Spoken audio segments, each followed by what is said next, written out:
Selamat malam Pak.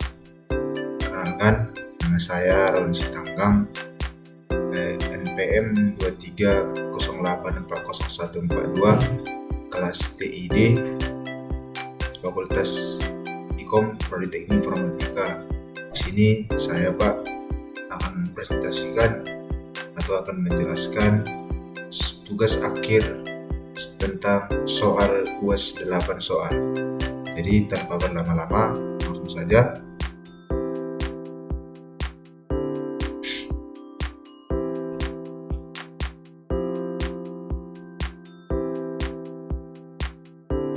Nomor 1 yaitu buatlah struktur HTML sederhana untuk halaman blog yang memiliki judul, artikel, dan bagian komentar. Di sini Pak, saya sudah menuliskan program HTML sederhananya. Jadi, baik, di sini saya akan menjelaskan sedikit tentang program HTML ini. Pada doc.type HTML ini menandakan bahwa ini adalah dokumen HTML, dan juga HTML lang ID ini adalah awal dokumen HTML menggunakan bahasa Indonesia. Dan selanjutnya yang ini meta charset UTF-8, di mana ini menentukan karakter encoding UTF-8 agar mendukung karakter internasional. Dan juga lanjut ke bawah yang saya tandai, yaitu ini berfungsi agar halaman dapat tampil dengan baik, layar kecil dan responsif. Dan untuk judul titel yaitu judul websitenya blog sederhana. Dan untuk style CSS-nya, dimana ini digunakan untuk mendesain tampilan halaman, di mana font family di sini berfungsi digunakan untuk font Arial atau sejenisnya agar mudah dibaca, dan margin spasinya sebesar 30 pixel di sekeliling halaman, dan background colornya latar belakang abu-abu sangat terang. Dan langsung saja kepada bagian formulir, di mana pada bagian untuk menambahkan komentar, mana form di sini membuat area untuk input komentar dan input tipe teks di sini, dan di sini input tipe teks di mana ini berfungsi untuk tempat kita memasukkan nama pengguna, dan di sini teks area di mana berfungsi untuk tempat kita untuk menulis komentar, dan di sini button type berfungsi untuk tombol kirim, dan juga dan ini untuk untuk BR untuk membuat baris baru antar elemen. Jadi tanpa berlama-lama, langsung saja kita jalankan kode programnya.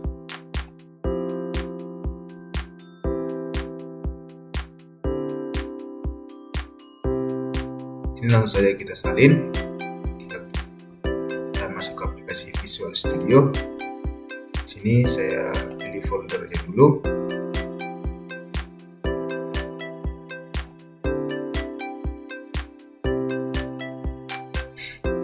Baik teman-teman, saya hapus.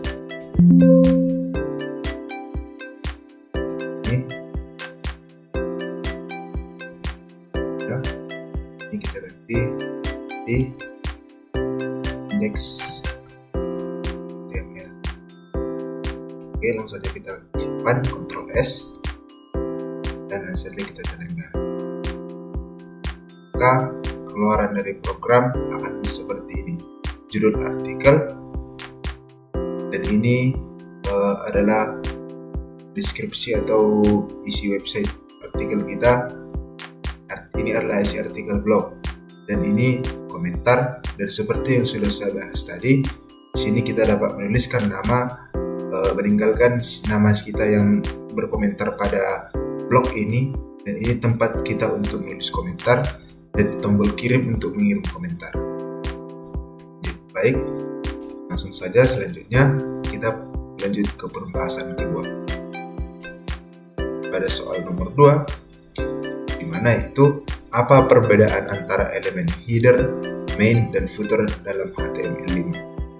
Di sini header berfungsi untuk bagian atas dari sebuah halaman atau bagian dari halaman, misalnya artikel, di mana biasanya pada header ini berisikan judul halaman ataupun judul bagian pada website, logo, navigasi utama atau menu, dan tanggal publikasi untuk sebuah website artikel. Di sini contoh penerapan dari header pada kode HTML. Dan selanjutnya, sedangkan main ini berfungsi untuk menampung konten utama dari dokumen HTML, hanya boleh ada satu elemen main dalam satu halaman. Dan ini contohnya, contoh penerapan main pada bahasa pemrograman HTML. Dan biasanya main ini berisikan informasi hak cipta, tautan ke halaman, kebijakan privasi, kontak, sosial media, dan navigasi tambahan.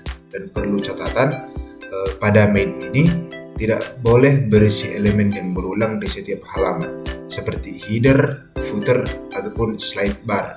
Dan juga pada elemen main ini berfokus pada isi yang unik untuk halaman itu. Dan selanjutnya yaitu footer yang berfungsi untuk bagian bawah dari sebuah halaman atau bagian dari halaman, bisa digunakan di level halaman, artikel, ataupun section. Dan ini contoh penerapan footer pada bahasa pemrograman HTML.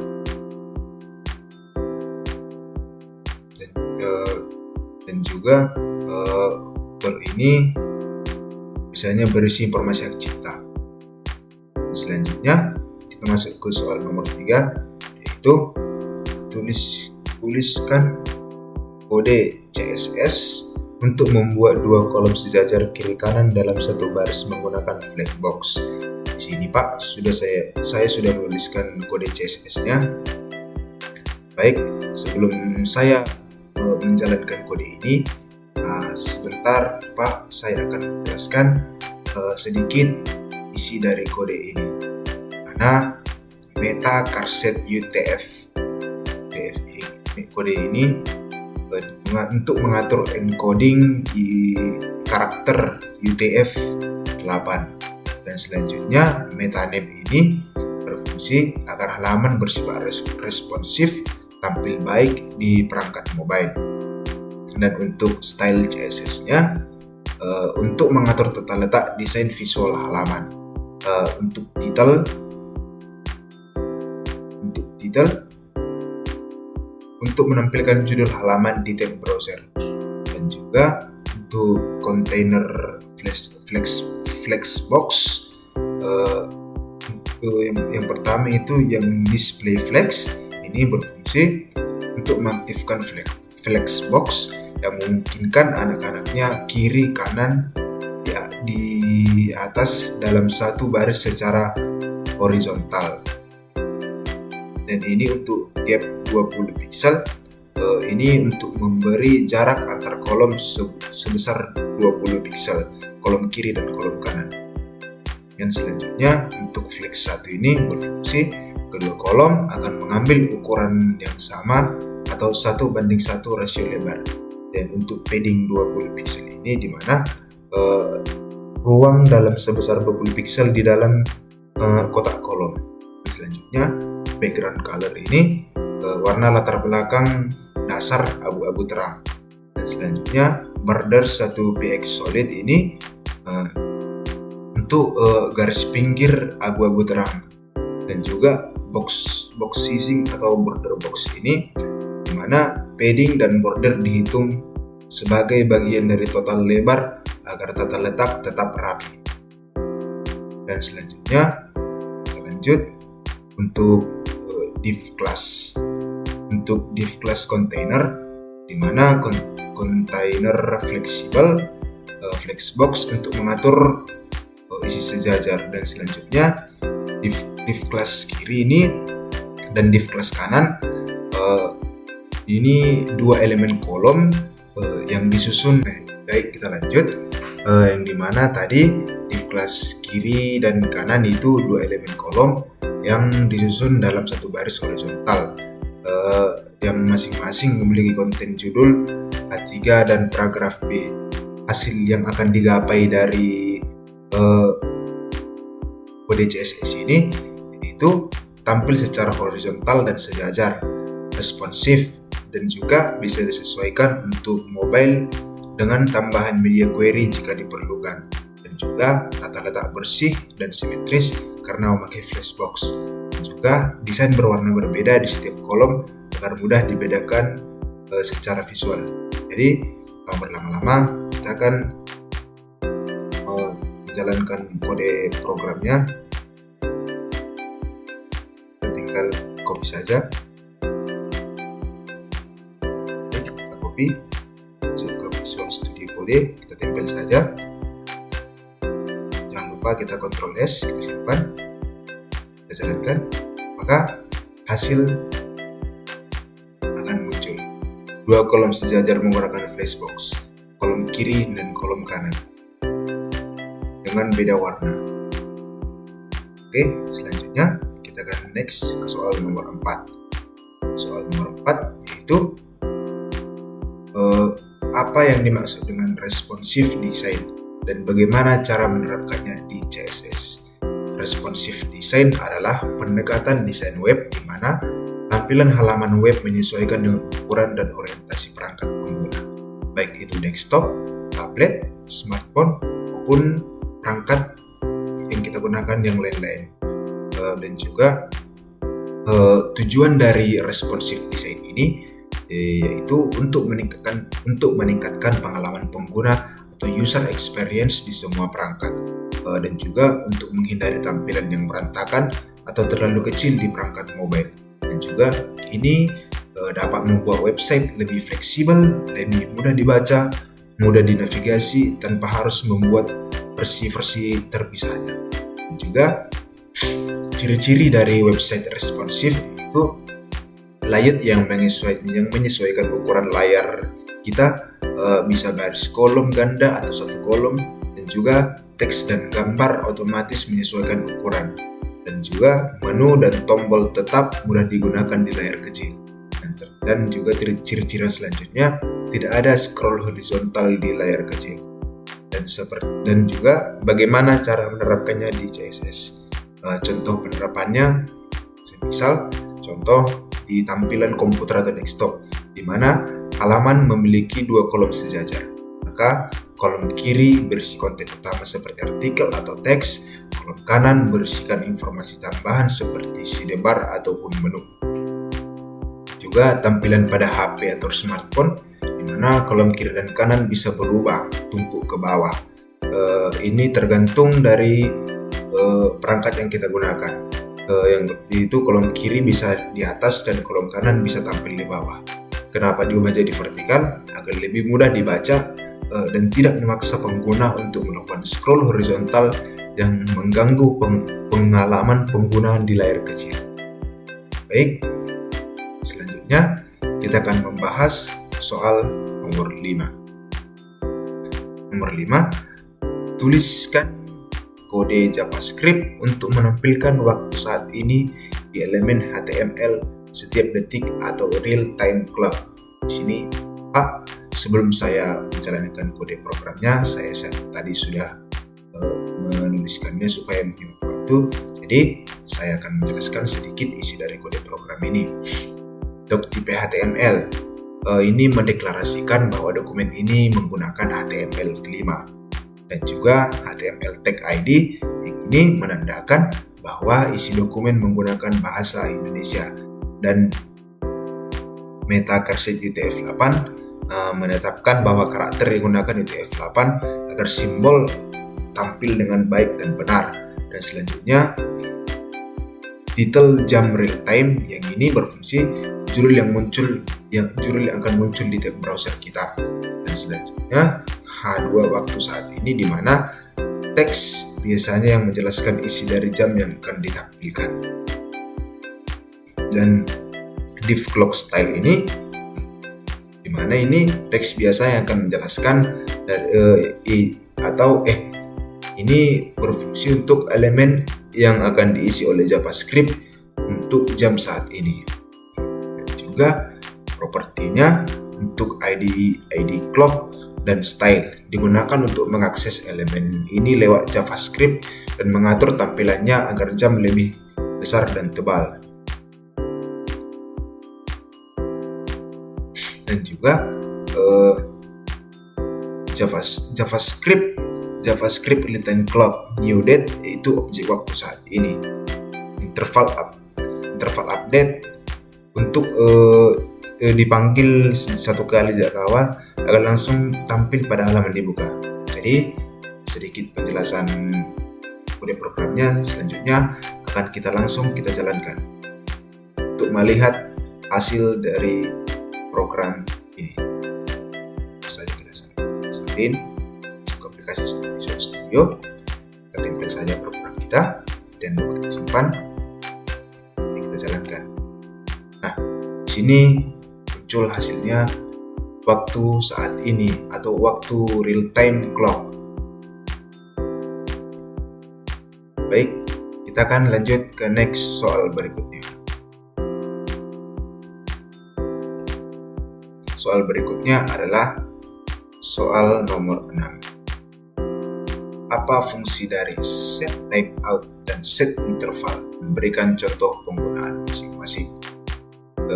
Set timeout digunakan untuk menjalankan fungsi setelah waktu tertentu. Di sini contoh penerapan dari set timeout, yang dimana set timeout di sini di fungsi ini hanya berjalan sekali dan bisa dibatalkan dengan clear timeout jika perlu. Dan yang kedua, set interval digunakan untuk menjalankan fungsi ini secara berulang pada interval waktu yang ditentukan.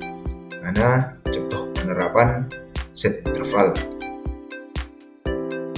Contoh penerapan set interval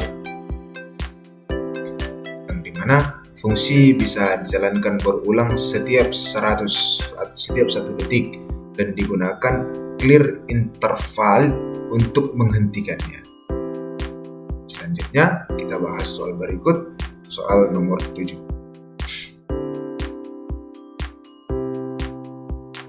Tuliskan skrip PHP untuk menghapus data dari tabel produk berdasarkan ID produk yang dikirim lewat URL get method. Baik, ini saya sudah menulis kodenya, Pak. Di sini saya akan menjelaskan sedikit dari kode program ini, yang dimana kode program ini bertujuan untuk menghapus data dari sebuah tabel dalam database MySQL, tepatnya di tabel produk berdasarkan parameter ID produk yang dikirim melalui URL menggunakan metode get. Konsep dasar dari program ini menggunakan konsep berikut. Yang pertama itu koneksi ke database. Program menggunakan fungsi bawaan PHP MySQL untuk menghubungkan skrip PHP ke server database MySQL. Kedua, metode get. Parameter dikirimkan melalui URL menggunakan metode get. Nilai ini yang kemudian akan diambil menggunakan variabel global dan get. Ketiga, prepare statement, yang dimana ini berfungsi untuk mencegah serangan SQL injection. Program menggunakan prepare statement yang lebih aman. Ini seperti security system dan juga eksekusi dan validasi. Program memeriksa apakah penghapusan berhasil dan memberikan respon pesan. Dan alur kerja program ini membuka koneksi ke database dengan fungsi new MySQL dan juga mengecek koneksi apakah berhasil, dan juga mengambil nilai dari ID produk dari URL get. Dan selanjutnya, jika ID produk tersedia, maka menyusun query delete menggunakan prepare statement dan juga mengikat nilai ID produk ke perintah SQL, menjalankan perintah delete, menampilkan pesan sukses atau gagal. Dan ini adalah contoh kasus dari soal tersebut. Baik, kita lanjut ke soal nomor 8 atau soal nomor terakhir. buatlah form pencarian search data barang berdasarkan nama dan tampilan hasilnya menggunakan query like dalam PHP. Yang pertama itu kita buat dulu di sini Pak, saya menjalankan program ini di Visual Studio Code. Yang pertama itu kita buat folder dulu. Kita buat folder di dalam exam.pp dalam htdoc supaya nanti exam.pp kita bisa membaca ketika kita mau menjalankan website kita itu di Chrome. Dan juga kita membuat database dari exam.pp yaitu MySQL database. Ini saya tunjukkan contoh database saya yang saya buat. Ini nama database saya DB barang dengan tabel barang. Di sini saya membuat ID barang dan nama barang serta harga barang. Seperti yang di soal tadi, membuat form pencarian search data barang berdasarkan nama dan tampilkan hasil menggunakan query like dalam PHP. Nah, juga setelah kita nanti memasukkan kode pencarian PHP dan juga kita jangan lupa mengkoneksikan program kita itu ke koneksi PHP, mengkoneksikan program kita itu ke database kita supaya pada saat kita menjalankan program tersebut di Chrome bisa mencari atau menemukan hasil barang yang sudah kita insert ke database. Langsung saja ke pembahasannya. Saya kita buka di sini karena saya sudah tadi membuat foldernya. Jadi supaya menghemat waktu Pak, saya tunjukkan hasilnya. Di sini folder kita cari. Jadi htdoc. Di sini saya tadi membuat nama foldernya pencarian. Kita select folder, maka isi dari kode programnya berikut. Baik, langsung saja kita jalankan. Pertama kita buka Google Chrome, kita cari saja localhost,